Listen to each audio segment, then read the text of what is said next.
Ассаламу алейкум, урматтуу достор, туугандар. Бүгүнкү бизде обзордо Kia Carnival чыгарылган жылы 2021 2.2 дизель. Комплектация Prestige туугандар. Абал өтө жакшы. Ушул капот гана замен болуптур, калган бардык детальдары родной.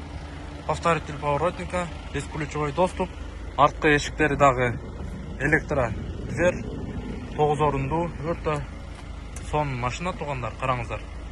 Алдыңғы отырғыштары дагы эки жагы тең домкратный, полный ушундай яркий, светлый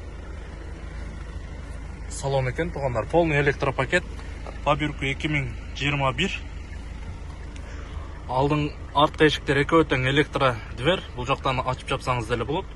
Удержение полосы и бул жакта антизанос туугандар. Өзүнүн сенсорный чоң монитору. Вот. 9-зонный климат-контроль, подогрев обдув сиденьялары двухсторонний, обогрев руля, вот кнопка заднего партроника, партроник датчиктин кнопкалары, автохолд, подогрев обдувтар алдыңғы отургучтарда каралган. Автохолд бар, мына электроручник и драйв мод 4 режимде иштеткен туугандар. Спорт, смарт, нормал, эко деп. Караңыздар, 213 000 километр жүргөн. Мотор коробкасы жакшы, старт-стоп, кожаный мультируль, адаптивный круиз контроль, голосовое управление бар и передний дистрониктерден бери бардыгы бар экен туугандар. Машинанын комплектациясы өтө жакшы. Коробкасынын иштештери дагы жакшы.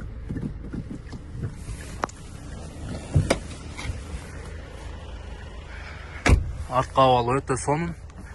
Арткы сиденьянын подогревтери каралган. Электро дверь и климат контроль артын өзүнчө иштетсеңиздер болот.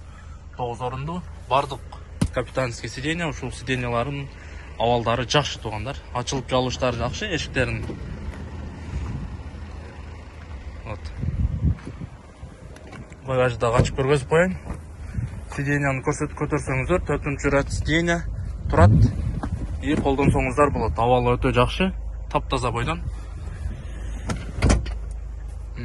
Пластиктери дагы кичине гана чийилген жерлери болбосо, а так таза экен. Багажник дагы замен болгон эмес туугандар. Полностью өзүнүн заводской заклевкаларында турат. Вот байкасаңыздар болот. 9 орундуу. Сыртын обзор кыла турган болсок, караңыздар. Үстү целый. Стоп фарлар дагы жайында.